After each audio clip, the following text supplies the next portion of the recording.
मुलाने एक दिवस फोन केला मला. बोलला, "मम्मी, ऑफिसवरून घरी येताना एक पिंजरा घेऊन ये." मी म्हणलं, "पिंजरा कशाला रे?" बोलला, "आपल्या घरात एक पक्षी आला आहे आणि त्याच्यासाठी पाहिजे." मी म्हणलं, "अरे, घरात आला आहे तर सोडून दे ना त्याला.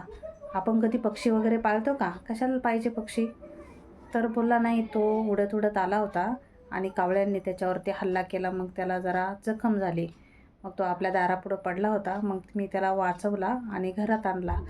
तर आता तो कसा त्याला उडता पण येत नाही. मग बाहेर जर सोडलं तर त्याला पक्षी इतर मारून टाकतील."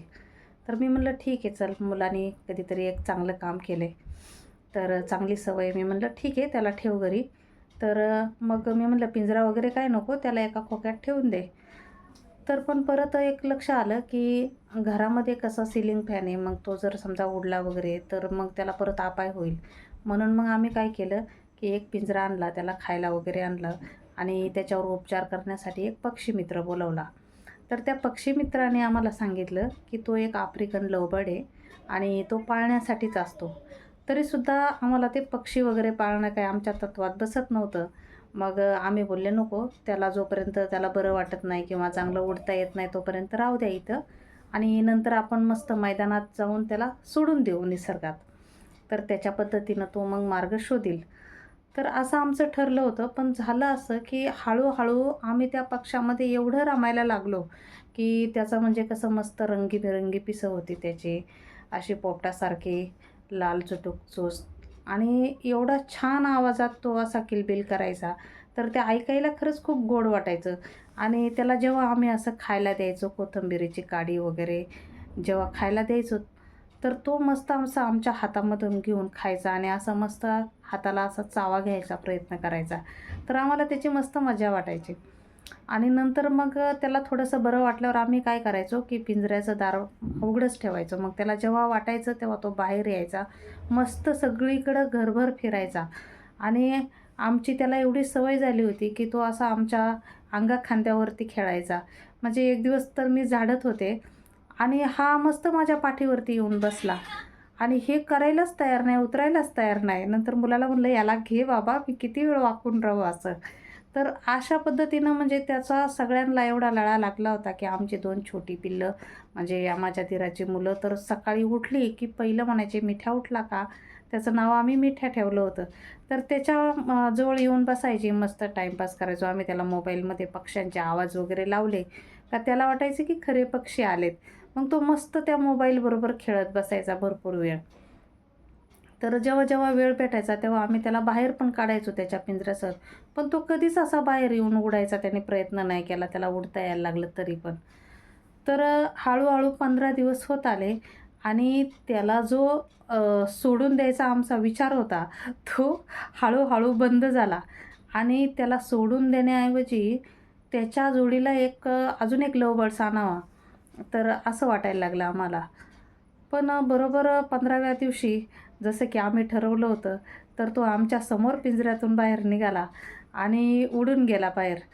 तर बाहेर जाऊन बघितलं तर कुठंच नव्हतं आणि एवढ्या दिवसात त्याचा आम्हाला एवढा लळा लागला होता, की अगदी तो आमच्या घरातला एक फॅमिली मेंबर झाला होता आमच्या आणि तो असं त्याच्या अचानक जाण्यानं आम्हाला सगळ्यांनाच खूप वाईट वाटलं. पण म्हणलं जाऊ दे शेवटी त्याचा धर्म आहे उडण्याचा, त्याला मस्त कोंडून ठेवण्यापेक्षा मस्त आकाशात संचार करू द्या. तर हरकत नाही म्हणलं गेला तर.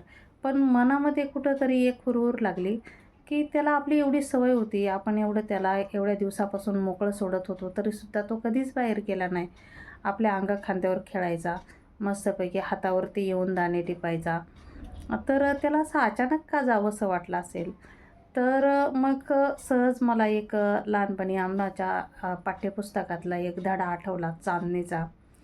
चांदणी म्हणजे एक शेळी होती आणि तिच्या मालकाचा तिच्यावरती खूप जीव होता, तर तो तिला खूप जीव लावायचा. पण चांदणी अशा स्वभावाची होती, की तिला असं स्वच्छंदीपणे रानात इकडं-तिकडं फिरायला आवडायचं. तर तिला असं बांधून वगैरे ठेवलेलं आवडत नव्हतं. तर एक दिवशी काय झालं, की तिचा गळ्याभोवतालचा जो दोर होता, तो सुटला आणि ती चांदणी पळत सुटली जंगलाच्या दिशेनं. जेव्हा मालकाच्या हे लक्षात आलं, तेव्हा तो म्हणजे अंधार पडायला लागला होता, तर तो मालक कंदील घेऊन त्या चांदणीला शोधायला निघाला. निघाल्यानंतर चांदणी त्याला दिसली नाही. चांदणी एका झुडपाआड लपलेली होती. तर तिनं मालकाला पाहिलं, पण तिला मालकाबद्दल आपुलकी होती. पण तिला तो गळ्याभोवतालचा जो दोर होता तो आठवायचा आणि तो तिला नकोसा होता. म्हणून ती काही मालकाकडे परत गेली नाही. पण झालं असं, की समोरून लांडगा आला आणि त्या लांडग्याने तिच्यावरती हल्ला केला. आता तिनं तो लांडगा येताना पाहिला होता, तर त्यावेळेस पळून तिनं मालकाला जर गाठलं असतं, तर कदाचित मालकाने तिचा जीव वाचवला असता. पण चांदणीने कदाचित ठरवलेलंच होतं, की लढून मरू, पण परत बंधनात राहायचं नाही. तर नंतर काय झालं, ते याच्याबरोबर लांडग्याबरोबर फाईट देता देता पहाट झाली आणि अखेर चांदणी खाली कोसळली आणि तिनं अखेरचा श्वास घेतला. मालकाकडे परत गेली असती तर तिचा जीव वाचला असता. पण तिला असं कदाचित वाटलं असावं, की असं बंधनात जगण्यापेक्षा मृत्यूला जवळ केलेलं बरं, म्हणून ती लढून मेली. तर म्हणून मला असं वाटलं, की मिठ्यालासुद्धा कदाचित असं वाटलं असेल, की म्हणतात ना, घरं कसले ही तर कारा, विष समान मोती चारा. तर पक्ष्यांचा गुणधर्म असतो का त्यांना स्वच्छंदीपणे फिरायला, आकाशात विहार करायला आवडतं आणि आपण त्यांना कितीही जीव लावला, बांधून ठेवलं, तरी ते त्यांचं जग नसतं. तर त्यांचं जे जग आहे तिथं खऱ्या अर्थाने ते आनंदी असतात. म्हणूनच आम्ही एवढं प्रेम दिलं तरीसुद्धा तो आम्हाला विसरून निघून गेला एक दिवस.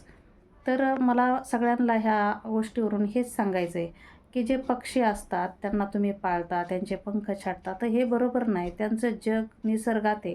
त्या निसर्गाच्या सानिध्यातच त्यांचा खरा आनंद आहे. तर त्यामुळं तुम्ही काय करा, त्यांना स्वच्छंदीपणे विहार करू द्यात. त्यांना कधीच असं कोंडून ठेवू नका. नकळत आमच्याही मनात असा विचार आला होता, की हा पक्षी पाळू, पण तरीसुद्धा आम्ही त्याचे पंख वगैरे छाटायचा कधीच प्रयत्न केला नाही. कारण ती त्याची एक संपत्ती असते. निसर्गाने दिलेली एक देणगी असते त्याला, की त्याच्यामध्ये त्याची उडण्याची शक्ती असं असते. तर ते आम्हाला छाटायचे नव्हते. मग त्याचाच परिणाम असा झाला, की तो एक दिवस उडून गेला. पण हरकत नाही, 2 दिवस आम्हाला वाईट वाटलं. आजही त्याची आम्हाला खूप आठवण येते. पण तरीसुद्धा तो त्याच्या जगात परत गेला. तर ह्या विचाराने आम्हाला खूप छान वाटतं आणि एक जीव होता.